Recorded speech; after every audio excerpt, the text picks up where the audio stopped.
Tiger sharks and crocodiles have been in the news lately, and that's because they're attacking people. And I was one of the victims.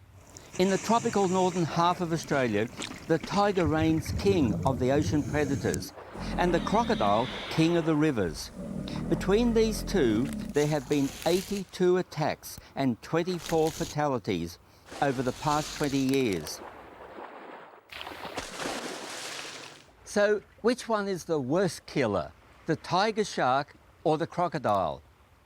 In this film, we're going to find that out.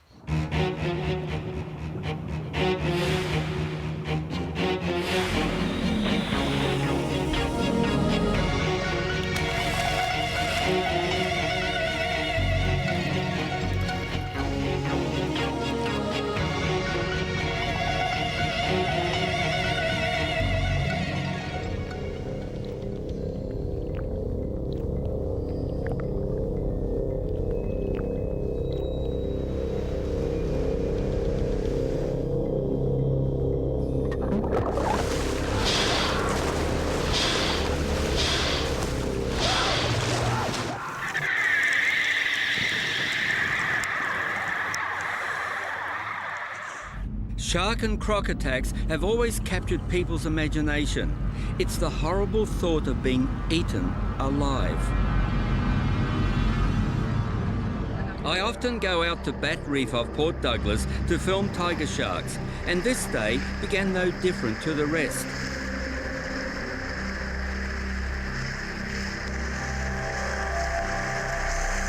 My procedure is to follow the tiger in the dinghy and dip my pole camera in when close. It's safer this way, or so I believe. Just like people, animals can have their good days and their bad days. We're too close. The tiger turns, bumps and attacks. This is the last shot before my camera is put out of action. Luckily, John Harding snapped some stills of what's happening. The first of the 3 Australians lucky to be alive after their inflatable boat was ripped apart by 5 man-eating sharks. And remarkably, their chilling escape from the huge tiger sharks was all captured on film. And here is their exclusive story.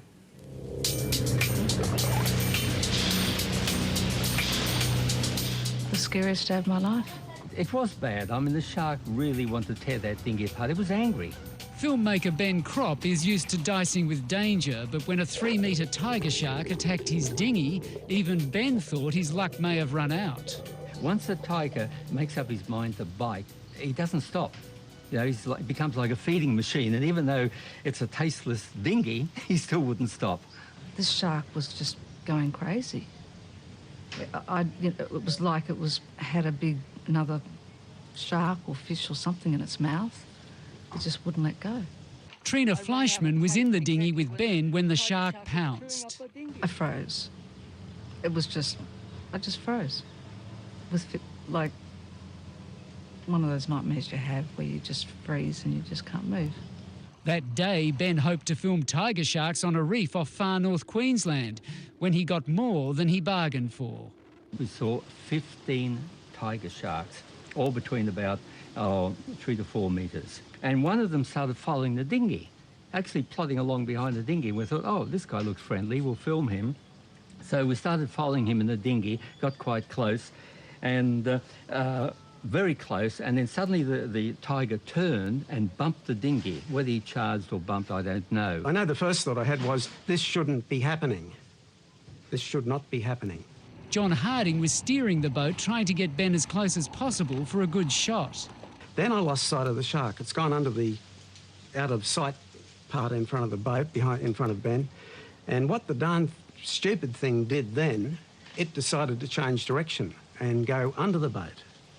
And that's where it charged. Whether it was attacking us or whether it was trying to get away, I don't know. But I stopped the motor and I thought, where is it? And then all of a sudden, that's when I saw this head come out of the water on my left between Trina and I. I just knew I had to keep my balance, so I just turned my head slowly. And as soon as I turned around, all I could see was this big, huge face. And that's when I screamed. Well, this is where the shark bit. And Trina was sitting right here where my hand is. The dog was sitting here peering over. I'm up there, John's at the back steering. And I mean, he took many, many bites and then just started to roll and tear a metre-long stretch here. Not just this outer skin, but deflated the inner skin as well. You know, put a lot of teeth marks in there all the way through. And you can imagine that this boat just slowly deflated down. For 5 terrifying minutes, the 10-foot shark wouldn't let go. One side of the dinghy deflated. Luckily, they could see a boat of local fishermen in the distance. And I thought that they were our only hope, really. That's how I felt. So we all yelled. And, yeah, they came over. The shark's still hanging onto the boat. So imagine what they saw. And they knew it was Ben because we'd spoken to them earlier. One of them had said, "Are you Ben Cropp?" And so here they are. They motor over, and here's Ben Cropp's boat with a 10-foot shark hanging on it. John, were there moments there when you thought you'd end up in the water and you would become shark bait? Yes, but because it was a very calm day, and I think that was what was in our saviour. If there had been any sort of chop, the slop coming aboard the boat would have filled it up and we would have been in the water with this thing. And a cranky shark like that, no. That's what I was worried about. I didn't want to be in the water with this thing. As terrifying as this experience was, it won't stop any of this crew getting close to sharks again. No, I'll be back, but I'll be more cautious, much more cautious. Do you ever worry that your 9 lives might be up next time? No, I've been doing this for over 20 years, and that's probably the worst mishap I've had with a tiger, and so I guess another 20 years before the next one happens. Thomas and Eileen Lonergan created world headlines in 1998 when they were miscounted as being on board a dive boat and left behind. Their disappearance created endless rumours that a hungry press took up. The Lonergans were never seen again, their fate most likely in the jaws of a tiger shark. Thomas and Eileen Lonergan were on a round-the-world holiday after serving 3 years in the Pacific with the American Peace Corps. School has first grade through 8th grade. Teachers, Thomas taught science, Eileen maths. Right now it's November. We'll be leaving this week, so right now our house is mostly empty. They were experienced divers, but how do you train for being left 30 miles from shore? Speculation about what really happened to Americans Tom and Eileen Lonergan runs from claims of double suicide to allegations that they faked their own death. Tracy Bowden travelled to the little town of Port Douglas, north of Cairns. It's one of the most idyllic spots in the world. It's 8:30 Sunday, January the 25th. American tourists Tom and Eileen Lonergan leave Port Douglas on board the Outer Edge, bound for St Crispin Reef. 9:50, the Lonergans begin the first of 3 dives for the day. At 2:20, the Americans set off alone for their final 40-minute dive. They asked specifically not to dive with a dive master, so they were diving on their own. 3:20, the Outer Edge heads for home.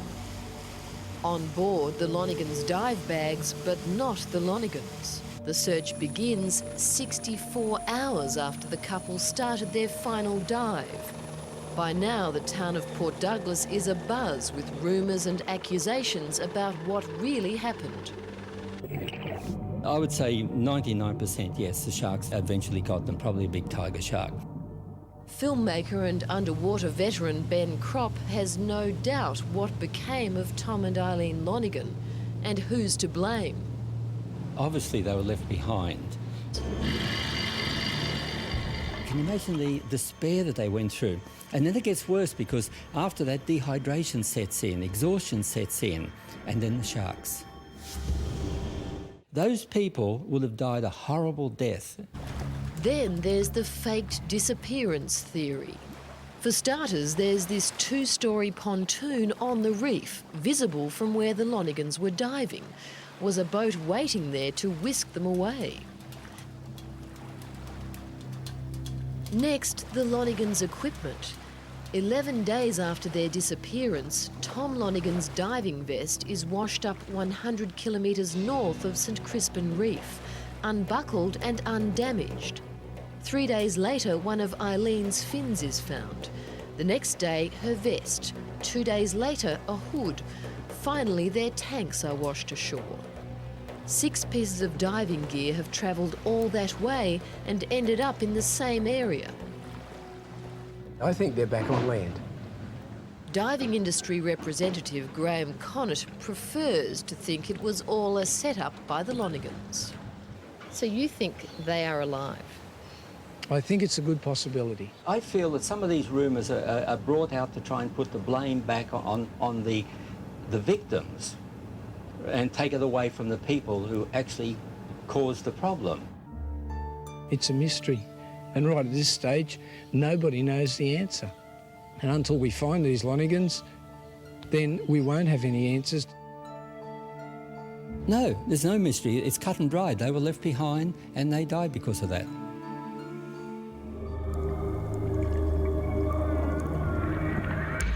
This is all that's left of the 368-kilogram shark caught north of Sydney yesterday.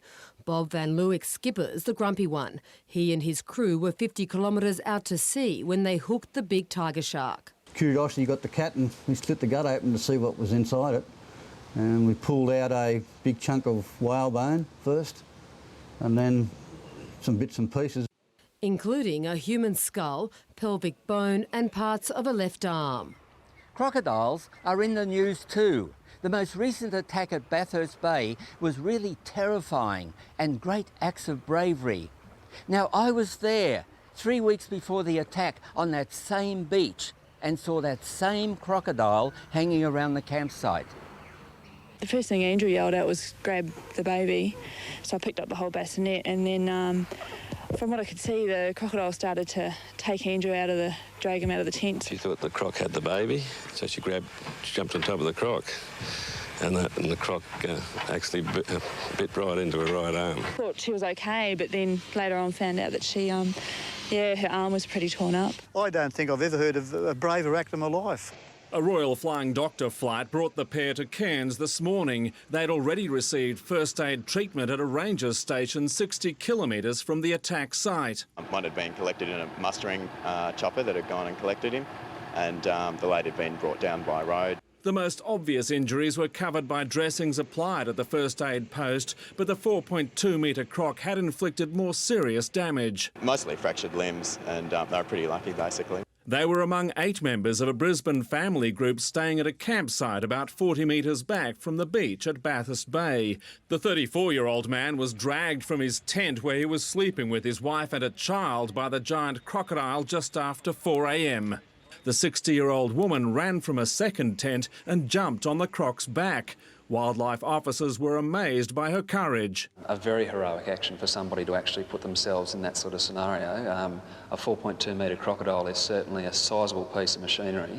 The desperate struggle with the 350-kilogram reptile ended when it was shot dead by another camper armed with a rifle. The attack victims are in a serious but stable condition. Tom Hilston, 7 News.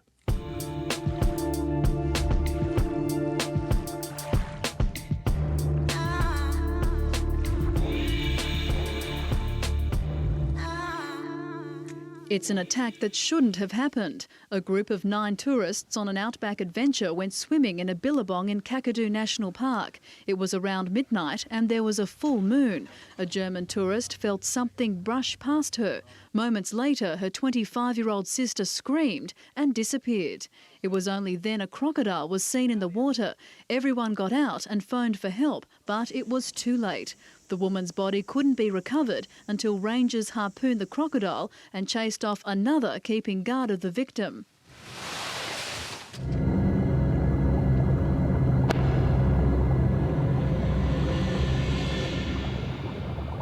Talisha Fegatelli got more than just sunburn when she went to the beach for a holiday. The 8-year-old, the victim of what authorities believe was a crocodile attack.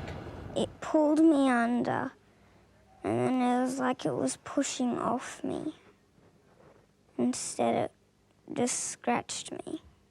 The Atherton girl lost a tooth, part of one finger, and suffered bite and scratch marks on her arms and torso. Martina Harrington's wounds are beginning to heal, but the 8-year-old will never forget the day her dad saved her from the jaws of a crocodile. She went to me and bit me in the leg. It had started out as a turtle hunt for Roy and his children, residents of Timber Creek, south of Darwin. The kids following bubbles in the water they thought were from a turtle. And all of a sudden, I can see this little girl dive under. Just like something been bitten her. When the crocodile struck, it dragged the tiny girl under, releasing the 8-year-old when Roy grabbed its tail. When he felt that someone over his tail, so he just twisted around and cut her out. Time enough for the real-life Crocodile Dundee to grab an axe as the saltwater croc charged him and his little girl.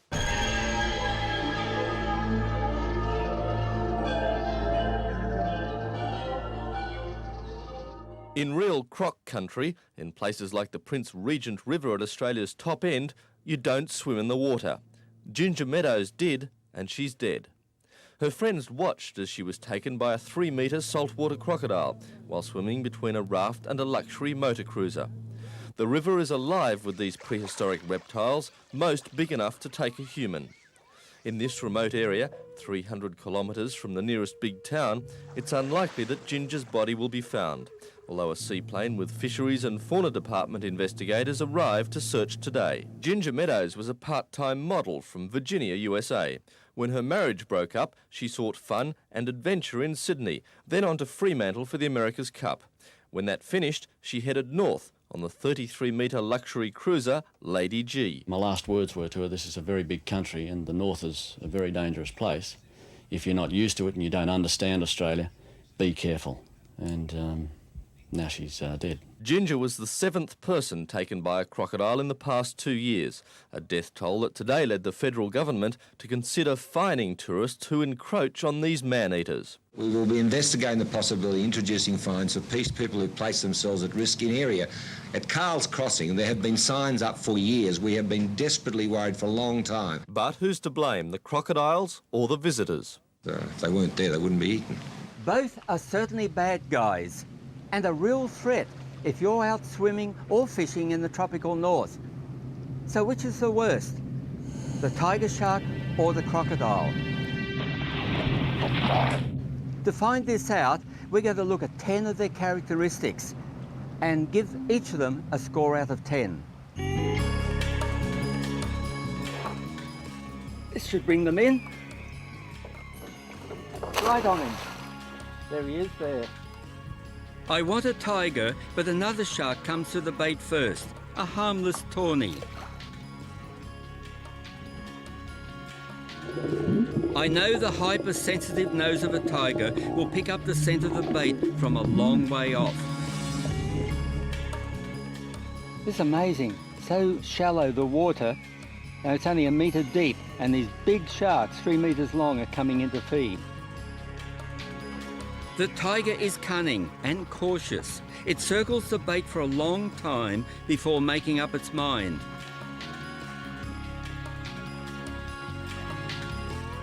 He's got it.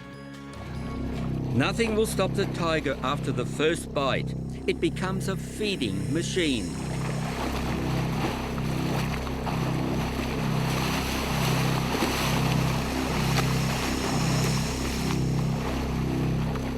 All the remora are following him. They want a piece. I've chosen the tiger shark because it's responsible for most attacks in the north, where the croc lives.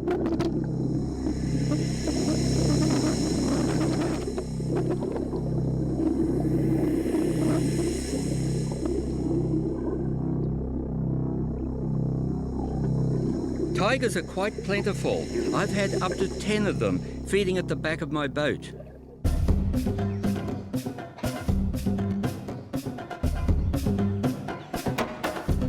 With good vision below and above the water, the croc can suss out its prey and stealthily move in. The victim will not realise the croc is there until the terrible lunge.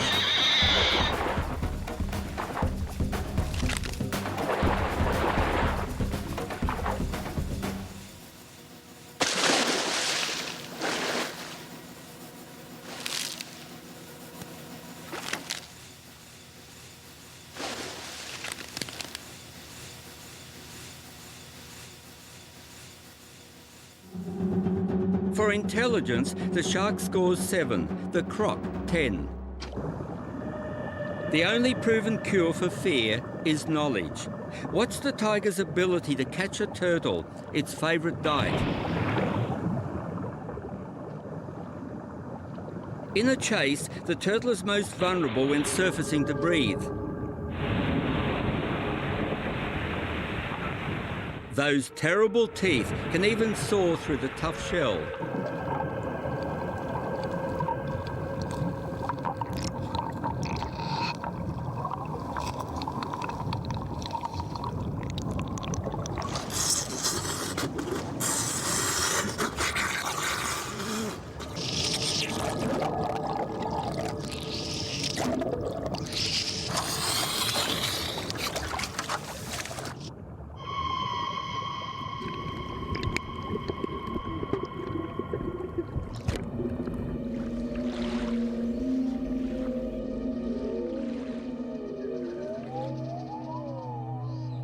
A file snake is slow and easily caught by the croc.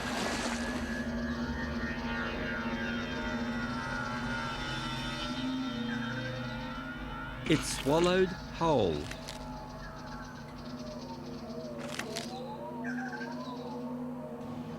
The croc is equally skillful in catching its prey on land. Stealth is the key.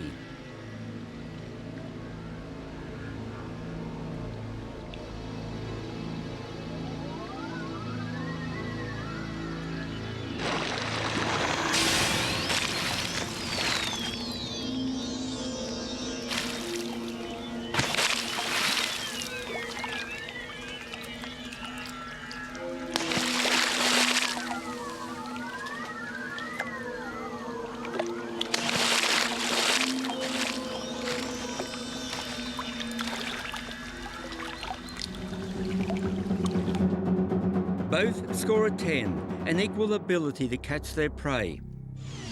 Tigers are big sharks, supposedly growing to 6 metres. The largest I've seen was 5 metres, and it was huge. Crocs supposedly grow to 8 metres, but over 6 metres is rare. See how its massive bulk out of the water is effectively reduced as it enters the water. The croc is the biggest and scores an 8 to the tiger's 6.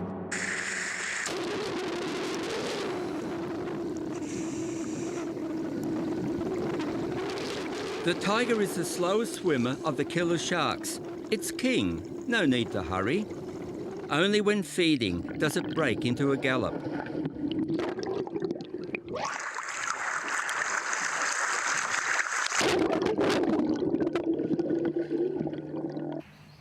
The croc needs to bask in the sun to store up energy. When it needs to move, it can do so very quickly.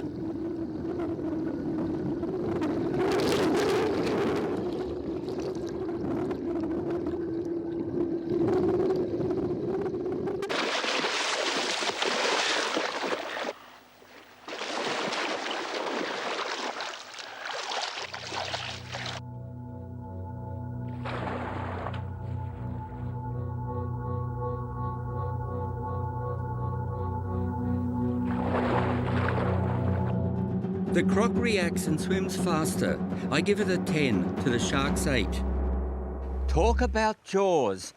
The tiger shark has it all. Even in old age, it still has a full set of teeth. Behind that nasty front row are more rows of teeth.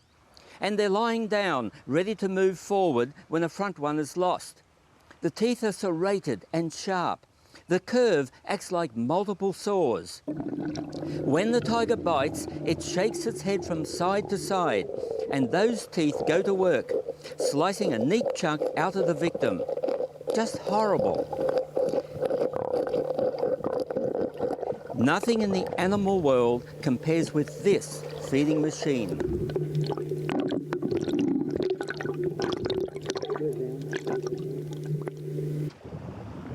The crocodile has conical teeth, like your dog, but much larger. They're for holding their prey, not cutting like the tiger. They use 3 methods to crush their victim and turn it into a rag doll so that they can eat it. And those jaws, they come down with enormous pressure, 4,000 pounds per square inch.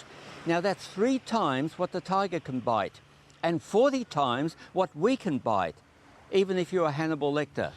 Then the croc rolls. It's called a death roll, for it kills and breaks the victim's bones. Finally, the croc slams the victim on the water surface, and now it's all jelly, a rag doll, easy to tear apart and swallow. So diabolically gruesome. The tiger shark wins Jaws with a 10, and the crocodile 8, if that's any consolation when it goes into a death roll. The more we know about a killer, the less frightening it becomes, but it's difficult to study the behaviour of tigers. We do know that the tiger has the highest known electrical sensitivity in the animal kingdom. Those electroreceptor pinholes in the head and lateral line canals pick up the slightest vibration some distance away. A moment before it bites, it protects the eye.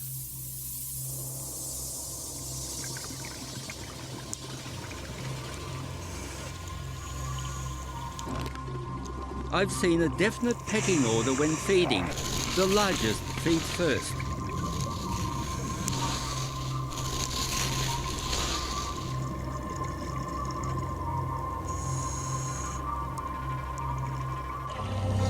Big stingrays are easy to catch. They're capable of short bursts of speed, but soon tire and slow down.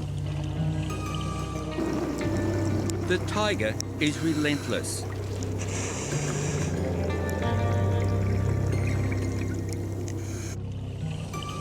The ray's own electric organs can emit a burst of current that can jam the tiger's electroreceptors. But the tiger's other sensors override it this time.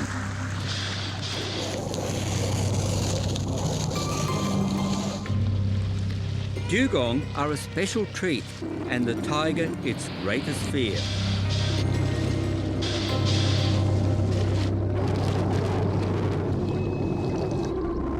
A third eyelid, called a nictitating membrane, slides over the eye on contact with the victim. The croc has an eyelid too, a clear membrane that gives it good vision underwater.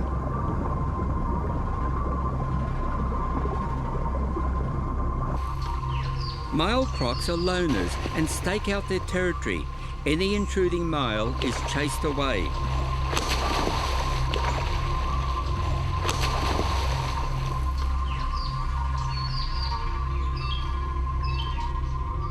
They're perfectly capable of catching birds roosting near the water.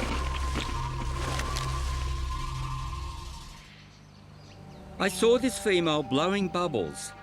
I don't know why, but it did happen a few minutes before mating.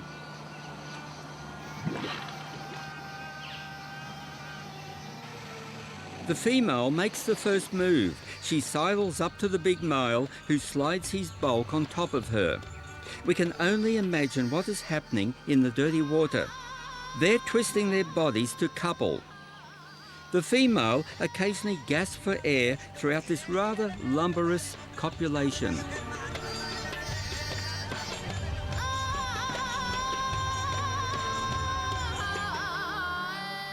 She swallowed some water.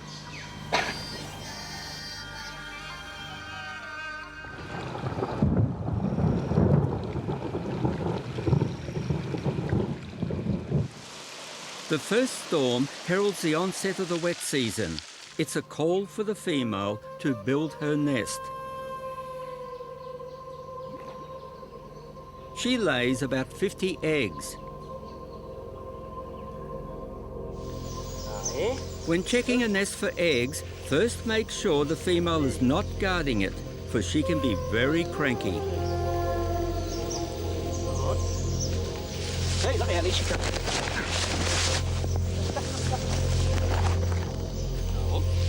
We'll have to come back after and get that. After 90 days of incubation, Mother Croc hears the muffled squawking of her hatching babies, and she opens the nest. The babies crack the outer shell with a special tooth on their snout.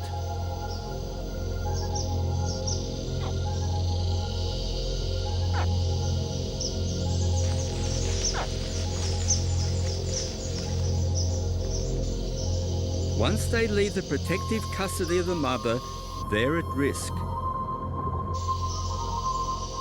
Only a few survive to grow to an old age, unless shot by man.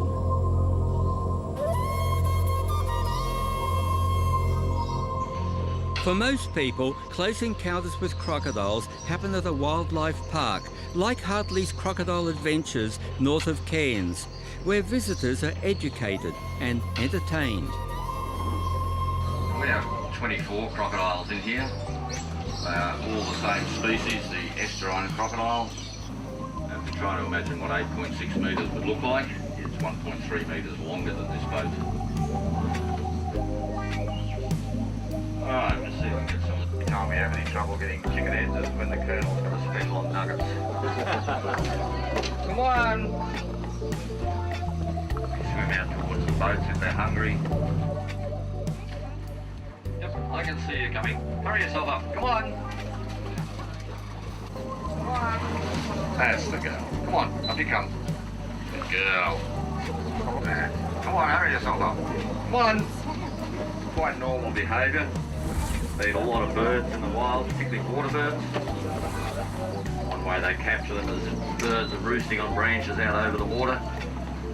They can drive themselves up like this. Grab the birds off the branch. You're not going to give it back, are you? Come on, give me the extra pole. That's the boy. Yeah, straight under the boat. Stay there, young lady.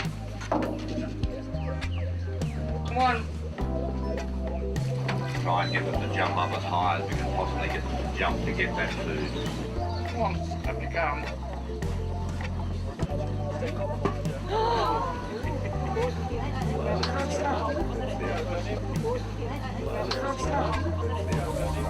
Oh, here comes a big one. Look at this one. They have no fear of the boats.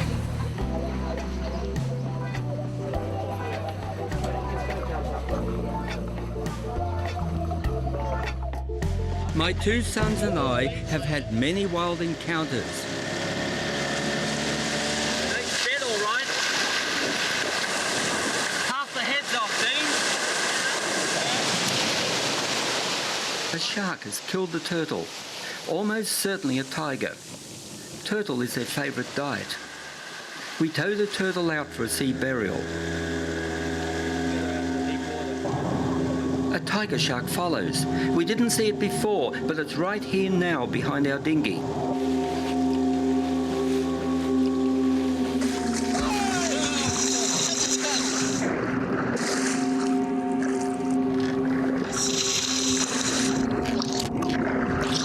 I'm not one to let any filming opportunity pass by.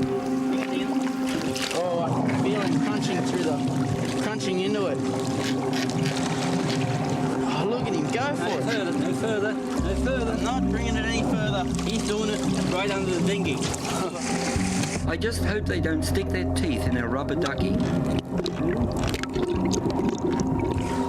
Holy, there's 3 tigers now. They're all circling.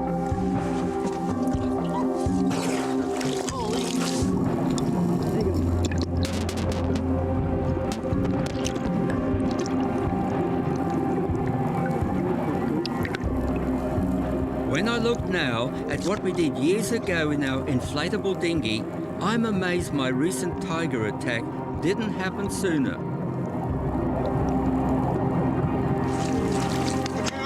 Watch out, Ben. Watch out.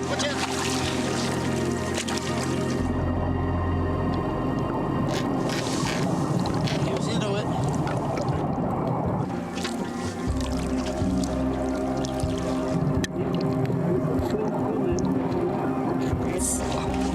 Watch out. Too close. Oh. Wow. He was just coming straight up this way. Yeah. I think, must be for the weight of the I think I was going to have a go at the camera.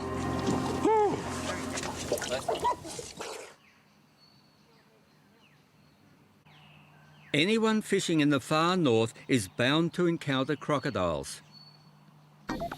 Ah, looks like croc tracks. He's just laying against the bank here, and then slid back into the water. He'd be in here somewhere. Caution is required, even when carried away by the excitement of hooking a barra.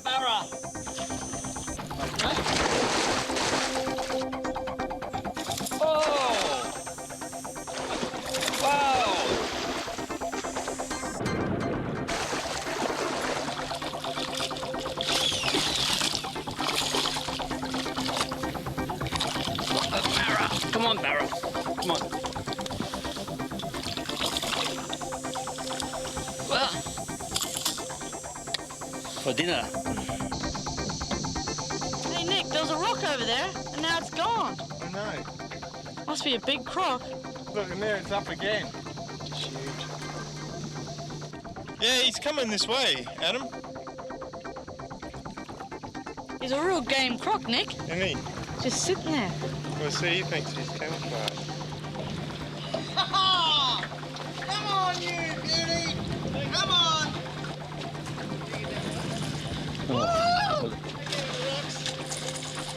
Whoa, look at the size of him. Hey, Dean, the croc's coming! Watch out! Look at him go!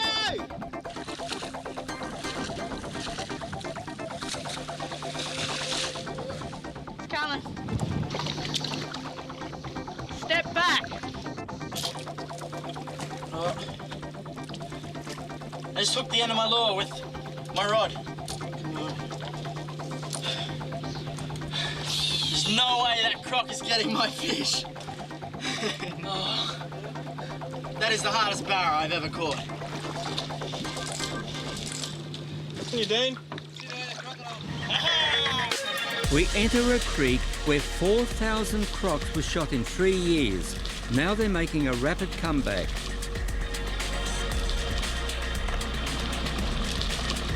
Got it. It was really wrapped up in that mud. Yeah, they're prone to skin cancer, you know, so they cover themselves in the mud to stop them, you know, getting burnt badly. I was at a crocodile farm and they had a crocodile there with a real severe case of cancer right across its back. Sure.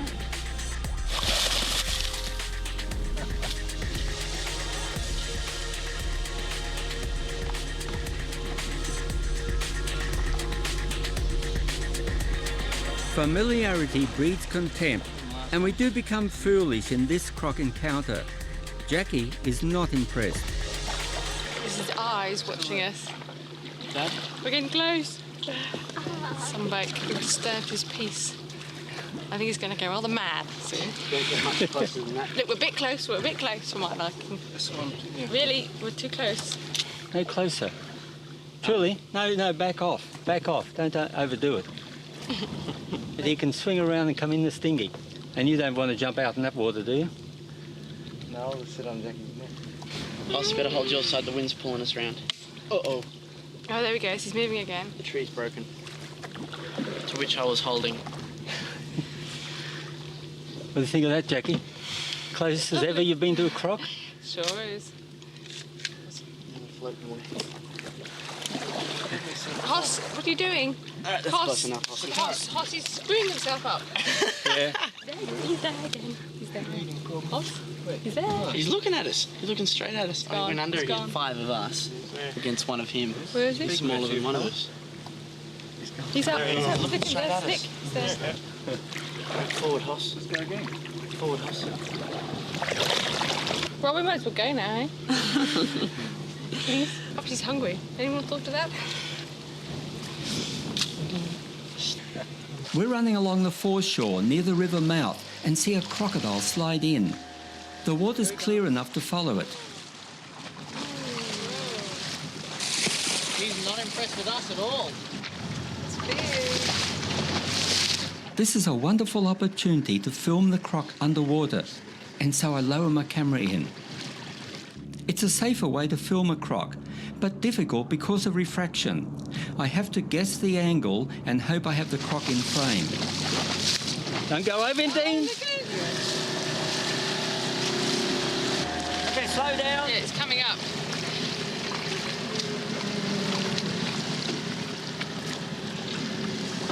Turn around. Yeah. No, it stopped again. I'm going to go in. Okay?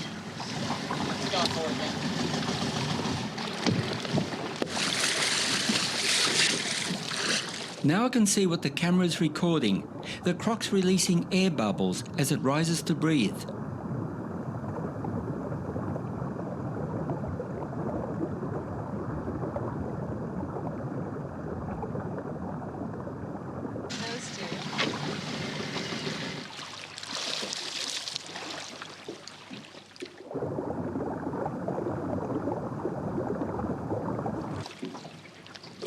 What does it look like, Ben? It looks good.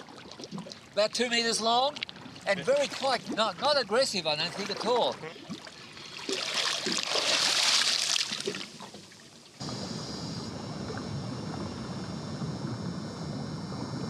Why are those jaws open? I'm not too happy about this. I think he's warning me to back off. Thanks, Nick. There you go, you get some good stuff. Look, beautiful, Yeah. beautiful, yeah. And very tame, just the way he sits on the bottom. Yeah, right. Not aggressive. I don't think he'd have a go at you. Yeah, right. Really, really beautiful croc. Excellent. This same croc attacked a girl 6 years later. I'm cruising past Turtle Point, running alongside an algae slick, when fins slicing the surface catch my eye. It's a manta ray. They normally feed on plankton, but here they're following the algae slick. They're not bothered by my boat drifting close alongside.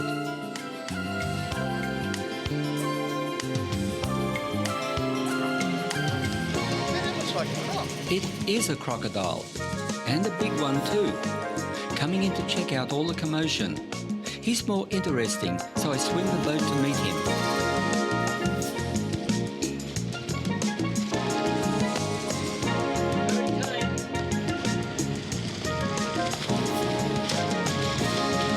There he is, beautiful. Just beautiful. Just sitting there.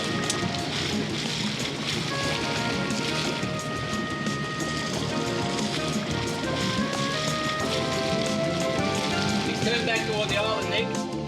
See if I can get up ahead.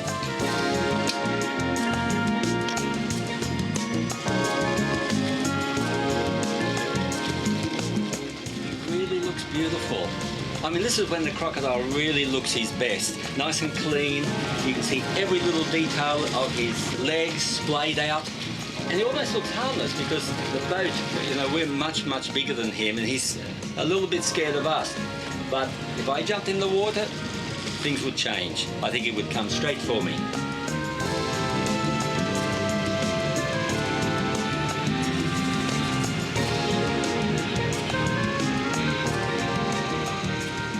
Fishermen say that where there's crocodiles, there will be barra. So we follow the croc inshore, anticipating some good fishing.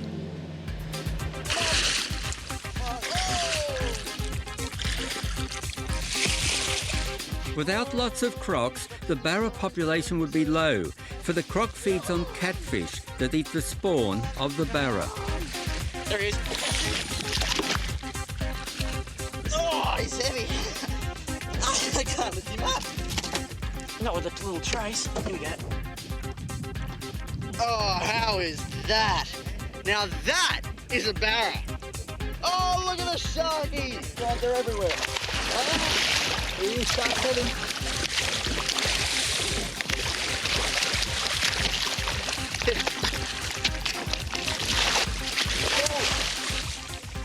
Boy, that was a big shark. Yeah, he took the lure, everything. Oh. There's another shark following him. Okay. I mean, he's got the cod.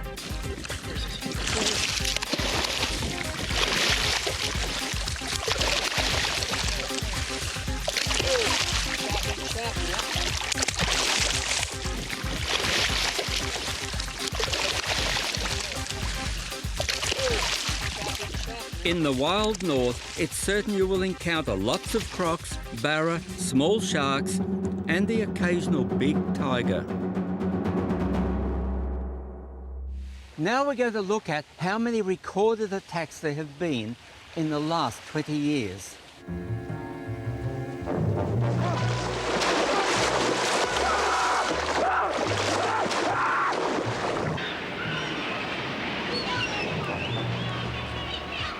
We may not understand why a shark attacks, but for them, it's pure instinct.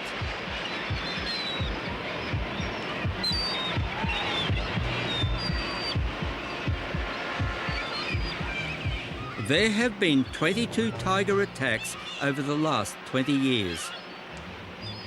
And then suddenly the tiger turned and bumped the dinghy. I just knew I had to keep my balance, so I just turned my head slowly.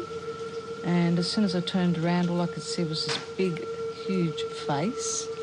And that's when I screamed. This shark was just going crazy.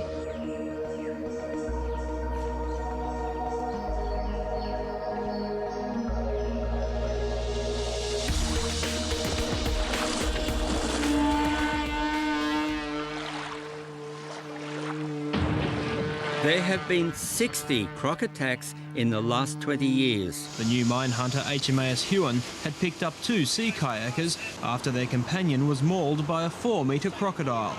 The attack took place on this sand cay in Shelburne Bay, 80 nautical miles southeast of Thursday Island. The kayakers were travelling from Cairns to Thursday Island at a time of year when crocs rarely attack. Apparently he was standing knee-deep in water. Just having a bit of a splash his face and that after the ride, after the paddle, and the croc had snuck up behind him. The shark scores a 4, the croc 10, in the most attacks over the last 20 years.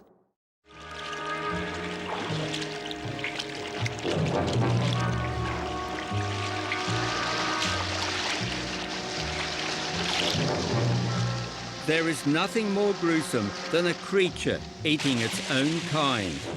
Humans are sometimes bait too, and in those 22 tiger attacks, 8 were fatal. Crocodile attacks are much more numerous, 60 in 20 years, and the fatalities are higher too. 16 have died. Ashley McGough and Sean Blowers know they're lucky to be alive. I went past the croc, I didn't see it. Ashley screamed out, "Croc, croc." And looking around, just swam to the nearest tree and straight up we went. Late Sunday afternoon, the pair dived into the Finnis River, 80 kilometres southwest of Darwin, to rescue their friend Brett Mann. He was washing off mud after a fun day of quad biking when he slipped into the water. But it was too late. His mates were forced to watch helplessly as the 22-year-old was snatched. 2 minutes later, the croc brought Brett to the surface and pretty much showed him off to us, and then off he swam. And then 5 minutes later, he was back. For the next 22 hours, the huge reptile stalked them. He come down around the back of the tree and we just sat there watching us for a while, and then he went under, went around the other side of the tree, come up, he just made sure we could see him. Just, yeah, being cheeky. Sean and Ashley, both 19, struggled to stay awake during a terrifying rainy night. Help finally came the next morning as the hunt began for the crocodile. His tragic death now just sinking in. 16 horrible deaths score the croc a 10, and 5 for the tiger with 8 fatalities.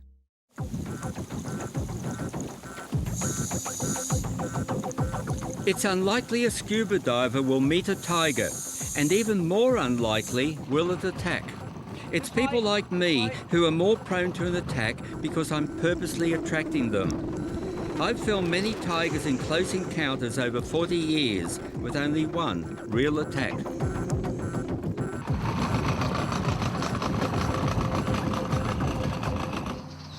People fishing and camping in the far north will see crocodiles.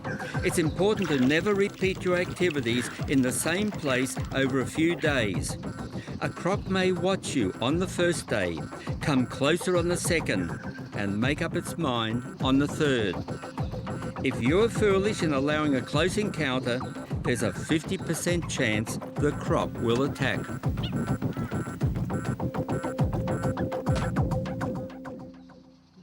The tiger barely rates a 1 in the likelihood of an attack. Let a croc get close to you and your chances are not so good.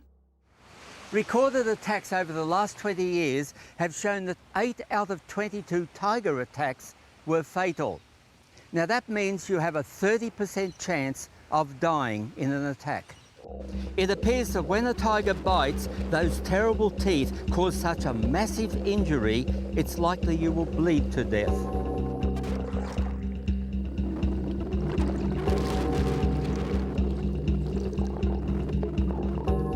With crocodiles, 16 victims died in 60 attacks over the past 20 years. Now that's a 25% chance of dying if you are attacked. If grabbed in the water, it's almost certain to be fatal. It seems if you're attacked on land, you do have a fighting chance, as was proved in the recent attack at Bathurst Bay.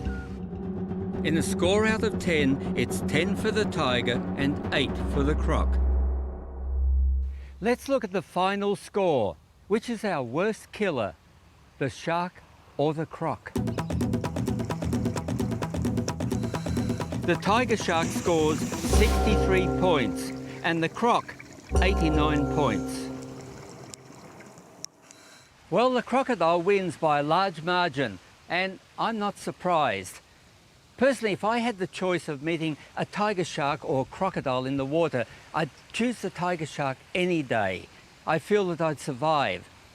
But with a crocodile, I'd be saying my prayers.